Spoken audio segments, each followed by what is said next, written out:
Hello, nostalgia Greg. I remember, so you don't have to. I'm sorry. I know I don't look my best. I'm not shaven or anything, but we're so close to Christmas. I mean, we are so freaking close. I just want to get this video done with it. Okay. Without further ado, welcome to another edition of What You Never Knew. Oh, screw it. Let's just finish this up so I can celebrate Christmas.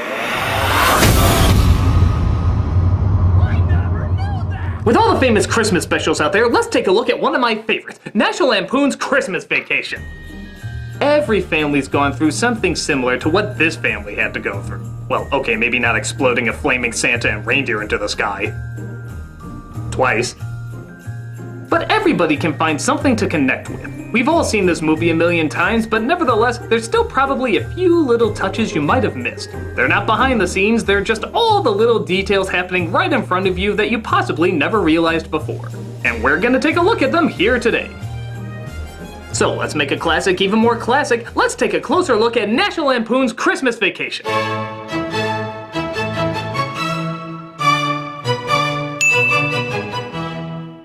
We all notice Eddie putting a ton of groceries in Clark's basket, but have you ever noticed what he's destroying in the process? Smooth. Cameo time! Kind of.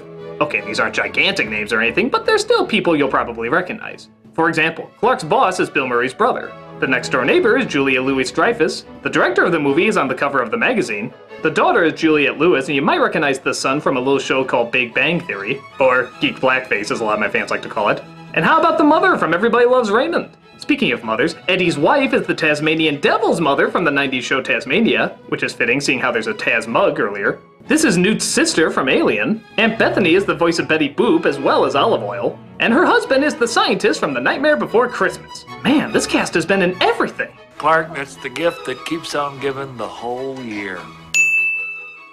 If you look closely, you can see that Eddie's turtleneck under his sweater is literally just the neck, as it seems he couldn't afford the rest of the outfit. Just can't believe you're actually standing here in my living room, Eddie. But don't let that distract from the fact that the glasses they're drinking out of are Wally World glasses, a callback to the theme park in the first film. You really think it matters, Eddie? The Griswold house is so falling apart you'd swear it looked like the top of a set. Wait a minute. Clark's gift to his boss is so unoriginal that it's literally the exact same size and shape as all the other gifts he's gotten. But maybe that's because he's deserving of as much time as he gives to everyone else. The turkey they're having is so bad that not only are the people having a hard time chewing it, but Ellen subtly flings it off her fork pretending to eat it. It goes by real fast. Blink and you miss it. Hey, I thought that slit was clear at the bottom. Remember, don't try this at home, kids. I am a professional.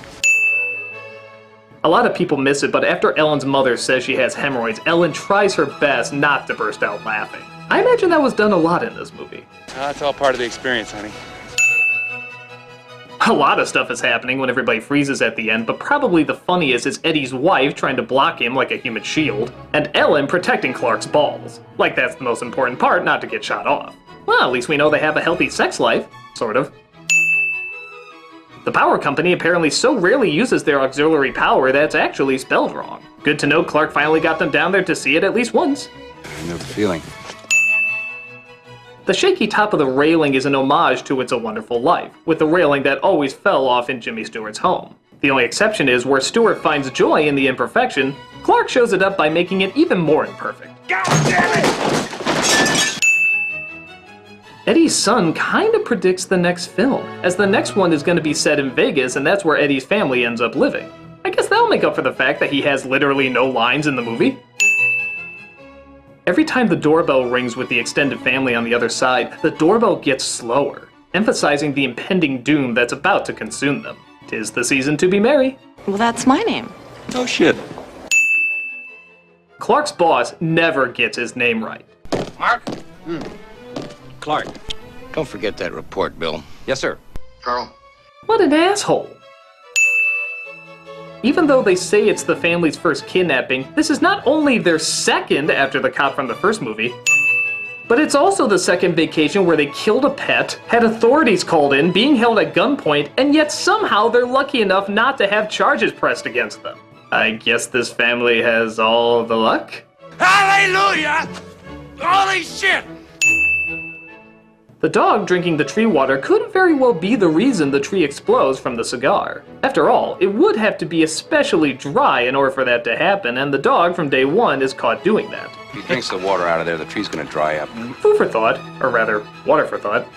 And the number one thing you never knew about National Lampoon's Christmas Vacation is...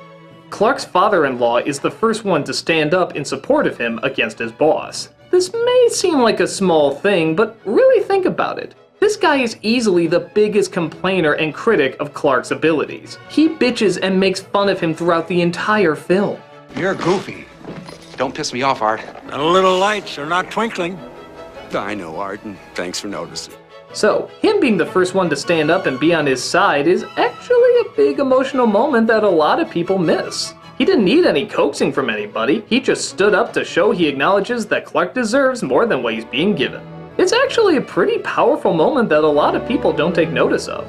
It may be subtle, but once you see it, you could actually consider it one of the best scenes in the movie.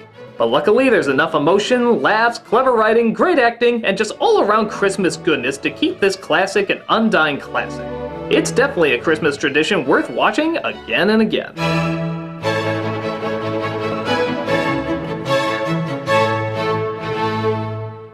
Are there any that we missed? Are there any other little touches worth mentioning? Well, bring them up in the comments below and have a merry fucking goddamn Christmas! Go celebrate, have fun! By God, it's the greatest time of the year! I'm the Nostalgia Critic guy, remember, because it's Christmas!